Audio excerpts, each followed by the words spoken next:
নমস্কার বন্ধুরা, আজকে জানাতে চলেছি হুগলি জেলার এক জাগ্রত মায়ের কথা।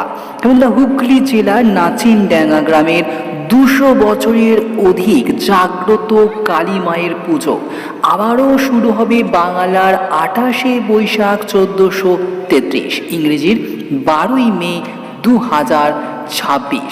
হ্যাঁ বন্ধুরা, নাচিনডাঙ্গার মায়ের নাম হয়তো অনেকেই শুনেছেন, যারা শোনেননি তাদের জানিয়ে রাখি এই মা হচ্ছেন খুব জাগ্রত।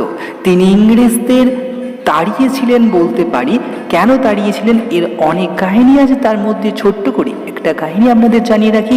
এই মন্দিরের ওপর দিয়ে তখন রেল লাইন চালু করবেন বলে মনস্থির করেছিলেন ইংরেজরা, কিন্তু এই মায়ের কৃপাতেই তা সম্ভব হয়নি। তাই নিকটস্থ যে স্টেশনটি মধুসূদনপুর এবং চন্দনপুর আছে সেটিকে দূরে, সেই রেল লাইনটিকে দূরে তৈরি করা হয়েছে এবং সেটা আপনারা এখানে এলেই দেখতে পাবেন যে যে স্টেশনটি রয়েছে এবং সেই লাইনটি রয়েছে সেটা কিন্তু মন্দির থেকে অনেকটাই দূরে। কিন্তু ইংরেজ সরকার চেয়েছিল যে এই মন্দিরের উপর দিয়ে সেই রেল লাইন পাতা হবে, যাতে খুব সহজভাবে এবং শর্টভাবে সেই চন্দনপুর স্টেশনে রেল লাইনটি যেতে পারে। খুব কাছাকাছি হবে, কিন্তু ঘুরপথে যেতে হয়েছে, বাধ্য করেছেন এই জাগ্রত মা নাচিনডাঙ্গা। প্রতি বছরই বহু দূর দূর থেকে এখানে আসেন ভক্তরা মায়ের পুজো দিতে।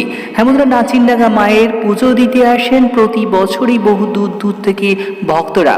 এই বছরও বাংলার 28শে বৈশাখ 1433, ইংরেজির 12ই মে 2026 নাচিনডাঙ্গা গ্রামের সেই মায়ের পূজা মহা ধুমধাম করে অনুষ্ঠিত হবে। তাই মায়ের কৃপা পেতে এবং মায়ের দর্শন পেতে অবশ্যই আপনাকে আসতে হবে এই নাচিনডাঙ্গা মাতৃ মন্দির। আমরা এখানে কিন্তু মাতৃ প্রতিমা দেখতে পাবেন। এখানে মা শুরু থেকেই ঘটে পূজিত হয়। বহু দূর দূর থেকে ভক্তরা আসেন এবং পুজো দেন তাদের মনস্কামনা পূরণের জন্য।